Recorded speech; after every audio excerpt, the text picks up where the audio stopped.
Nah, kepedulian lingkungan, ya, environmental awareness. Sini tujuannya apa? Kepedulian lingkungan, ya, awareness environmental. Tujuannya untuk memahami penyebab timbulnya pencemaran di laut, mengetahui cara mencegah timbulnya pencemaran di laut. Ya, jadi memahami dulu apa penyebab timbulnya pencemaran di laut. Lalu mengetahui caranya untuk mencegah timbulnya pencemaran di laut. Dan ketiga, mengetahui cara menanggulangi terjadinya pencemaran di laut. Itu tujuannya Pak, untuk kita belajar awareness daripada environmental, kesadaran kita untuk menjaga lingkungan. Ya, ayo, oke, Michael Penu, selamat siang, Pak Michael Penu Sianturi ya, baru kelihatan. Selamat siang, Cap. Selamat Ya. siang, Cap. Oke, saya lanjut, ini baru mulai nih. Jadi selain memahami, mengetahui cara pencegahannya dan mengetahui cara penanggulangannya, ya, agar tidak terjadi pencemaran di laut.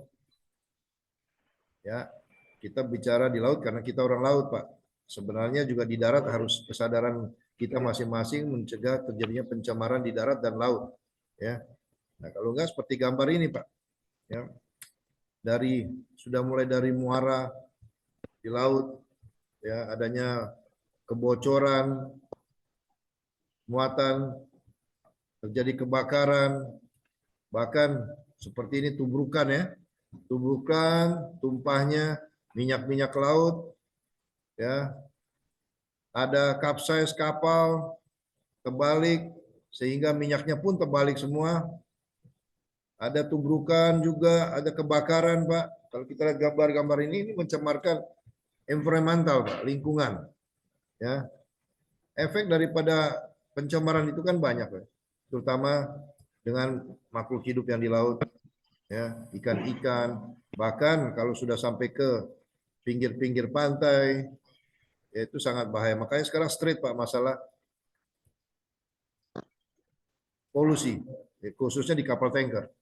Ya, kalau sampai terjadi adanya overboard, ya, tumpahan minyak, ya tentu dari pihak pelabuhan atau port state control, anytime dia datang dia lihat, nah itu bisa kena guard fine yang lebih harga satu kapal Pak, dendanya. Undang-Undang Nomor 32 Tahun 2009 tentang perlindungan dan pengelolaan lingkungan hidup nih. Saya bacakan Pak ya. Pasal 1 ayat 14. Pencemaran lingkungan hidup adalah masuk atau dimasuknya makhluk hidup, zat energi, dan atau komponen lain ke dalam lingkungan hidup oleh kegiatan manusia sehingga melampaui baku mutu lingkungan hidup yang telah ditetapkan. Pasal 1 ayat 24. Pembuangan atau dumping adalah kegiatan membuang, menempatkan, dan memasukkan atau memasukkan limbah dan atau bahan dalam jumlah, konsentrasi, waktu, dan lokasi tertentu dengan persyaratan tertentu ke media lingkungan hidup tertentu. Ini Undang-Undang Nomor 32 Tahun 2009, Pak. Pasal 1 ayat 14 dan 24. Pencegahan pencemaran di laut. Penyebabnya pengeboran minyak, drilling oil, Pak. Ya. Banyak sekarang di wilayah Indonesia. Ya. Kecelakaan kapal. Ini pencegahan pencemaran minyak, penyebabnya nih Pak. Penyebab adanya pencemaran di laut. Pengeboran minyak, kecelakaan kapal tadi pada gambar yang sudah saya lihatkan Pak. Kecelakaan kapal tentu pecah lambungnya. Nah, pada saat di tempat tangki minyak, minyaknya beramburan ya Pak, overboard. Pollution, grounding, kandas, ya, kapal-kapal yang kandas pecah, dia punya bottom, ya, terus dia punya posisi tempat tangki bahan bakar ada di, misalnya di tangki belakang kamar mesin pecah, tentu oli minyak-minyak semua keluar, ya, membuat pencemaran di laut, adanya kebakaran dan lain-lain. Operation kapal tanker maupun non-tanker. Jadi bukan hanya tanker, Pak. Yang bukan tanker juga. Melalui pembersihan tangki atau pembuangan air balas. Ini yang sering terjadi, pembuangan air balas, Pak. Ya, di mana-mana sekarang air balas main buang aja. Ya, tidak dekat, jauh dari kos, main buang aja. Jauh dari pantai atau dekat pun dia kosongkan itu. Padahal mereka nggak tahu di balas itu juga ada campuran gas, Pak ya, bau-bau karbon itu. Nah, itu mesti apalagi besi-besi yang sudah tua karatan. Tentu mencemarkan juga environmental. Adanya pembersihan tank cleaning tidak melalui ODM, oil discharge monitoring, dan tidak mengikuti prosedur untuk membuang sisa-sisa atau air yang di ODM ya. Ya, karena adanya slop tank. Nanti kan biasanya kalau kalian tiba di Singapura di pelabuhan datang kapal resip mengambil itu sisa-sisa residu yang di slop tank. Seperti itu waktu saya di kapal tanker, Pak. Sampah-sampah juga ada peraturan sampah, Pak, plastik ya, paket itu berapa jauh ya, kalau bisa dikumpulkan nanti datang resip kapal sampah. Kalau Singapura tuh sering di tempat berlabuh kalian datang setiap hari kapal-kapal sampah datang ambil kita punya sampah di atas kapal. Limbah pabrik, factory industri, sumber-sumber dari darat, minyak lumas misalnya. Ya, ini sumber-sumber dari darat, Pak. Atau cairan yang mengandung hidrokarbon, itu gas hidrokarbon, Pak, beracun. Nah, tujuannya menjaga kelestarian lingkungan laut, mencegah tumpahan minyak masuk ke daerah-daerah yang dilindungi. Daerah-daerah dilindungi yang di mana, Pak? Semua laut daerah dilindungi untuk pencemaran atau minyak-minyak, Pak ya, dari atas kapal, pembuangan sampah, ya. Mengambil atau menyelamatkan tumpah minyak tersebut semaksimal mungkin untuk mengurangi kerugian yang ditimbulkan. Saya ulangi, mengambil atau menyelamatkan tumpahan minyak tersebut semaksimal mungkin untuk mengurangi kerugian ditimbulkan. Kerugian ini maksudnya apa, Pak? Kalau sekarang saya sudah bilang kalau sampai terjadi polusi akibat kita sendiri, Pak, yang lalai tidak mengikuti prosedur dalam anti pencemaran, kerja yang aman dan nyaman, ini kerugian bisa pada diri kita sendiri, pada kapal owner ya, tidak main-main, Pak ya. God fine ya, kita bisa menerima bahkan harga satu kapal itu dia minta fine itu ya, minta dendanya.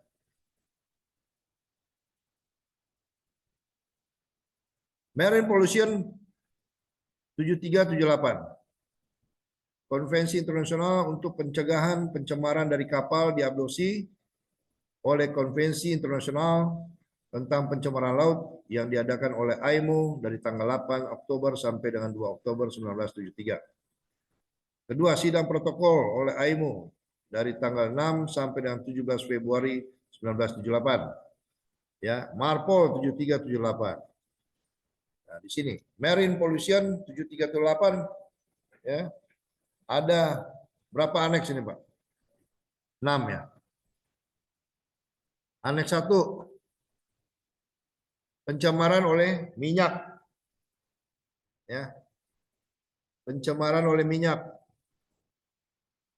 Minyak yang dimaksud yaitu minyak bumi dalam bentuk apapun, termasuk minyak mentah, crude oil, minyak bahan bakar, minyak kotor, kotoran minyak, dan hasil-hasil olahan permunian seperti berbagai jenis aspal, ya, bitumen itu, Pak, bahan bakar diesel, minyak pelumas, minyak tanah, bensin, minyak suling, nafta dan sejenisnya. Ini yang dimaksud minyak. Kapal tangki minyak yaitu kapal yang dibangun atau diutamakan untuk mengangkut minyak dalam bentuk curah dalam ruang-ruang muatnya, termasuk pengangkut-pengangkut berkombinasi campuran. Jenis-jenis kapal tanker, ada oil tanker khusus yang mengangkut minyak curah, produk tanker khusus untuk mengangkut hasil produk minyak dari pengelolaan minyak mentah yang berasal dari kilang pengelolaan, itu produk tanker ya. Jadi mengangkut minyak minyak dari pengolahan minyak mentah yang berasal dari kilang pengolahan. Pengolahan itu produk tanker. Kalau crude tanker khusus untuk mengangkut minyak mentah yang biasanya bersifat homogen. Kalau oil tanker tadi mengangkut minyak curah. Crude tanker mengangkut minyak mentah. Chemical tanker ya mengangkut kimia cair curah. Apa ini jenis-jenis kapal tankernya.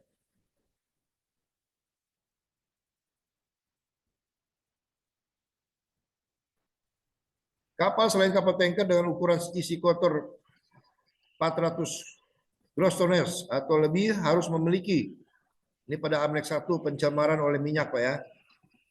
Ya, terbilang bahwa kapal selain kapal tanker dengan ukuran isi kotornya 400 gross tonnage atau lebih harus memiliki oil water separator, pemisah antara minyak dengan air. Waktu di kapal siapa nih? Michael Penu di kapal mana terakhir? Selamat siang, Cap. Yang mungkin Di kapal mana terakhir? Michael, Pak Michael di mana? Di kapal tanker, Cap. Kapal Halo. apa, Michael? Halo. Ya. Selamat siang, mohon izin, Cap. Nah, kemarin terakhir saya di kapal tanker juga, Cap. Oh, mantap. Perusahaan mana tuh? Perusahaan Belawan, Cap. Mohon izin. Belawan punya? Angkola. Oh, Belawan ya? Iya. Oke. Ya, Nah, saya rasa paham betul ya mengenai oil water separator ya. Ya kan, itu di kamar mesin itu. Siap. Ya. Ya. Tangki minyak kotor slash tank. Ya, jadi kapal-kapal dengan isi kotor 400 gross tonnage atau lebih ya harus memiliki OWS, OWS, slash tank, standar discharge connection, standar sambungan pembuangan, segregation of fuel oil atau ballast water, pemisah bahan bakar dengan air balas, all record book, ya semua kegiatan menyangkut pembuangan, pengisian, ya pemakaian oil ada pada oil record book. Di kamar mesin ada yang warna merah, buku catatan minyak, sama SOPEP, Shipboard Oil Pollution Emergency Plan.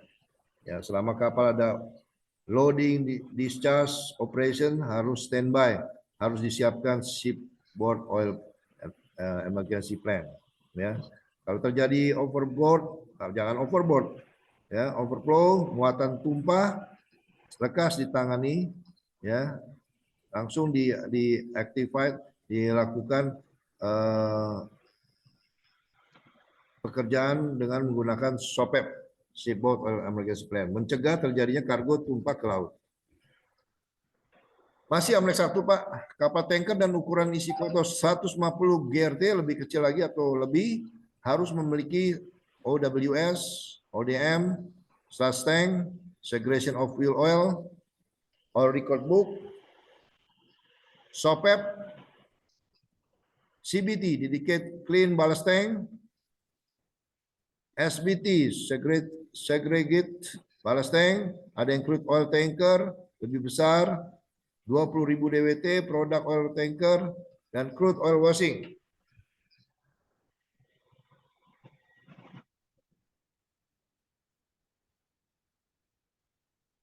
Nah, di sini Pak, ini gambarnya oil water separator, ya pada salah satu kapal. Di sini juga ada oil discharge monitoring, ya yang untuk mengatur hasil-hasil sisa tank cleaning. Ya kalian mau pakai berapa ppm daripada minyak dan air. Tentu minyak juga dipisahkan Pak ya. Airnya yang bisa dibuang, tapi berapa mile dari daratan dan minyaknya dipisahkan masuk ke dalam slop tank. Nanti tiba di pelabuhan ada resep kapal penerima sludge, kotoran-kotoran pada hasil tank cleaning. Nah, SOPEP sendiri minimum prosedur yang diikuti oleh nakoda atau orang lain yang bertugas untuk melaporkan kejadian pencemaran. Daftar pejabat atau orang yang akan dihubungi bila terjadi pencemaran. Perincian tindakan yang akan diambil segera oleh orang-orang di kapal untuk mengurangi, mengontrol tumpahan minyak, ya, sesudah kecelakaan. Sebentar, Pak.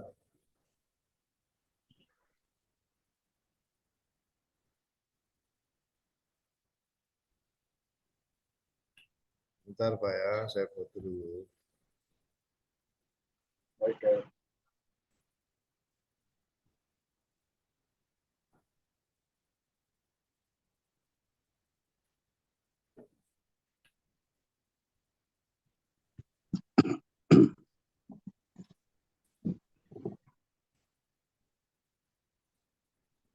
Baik, kita lanjut.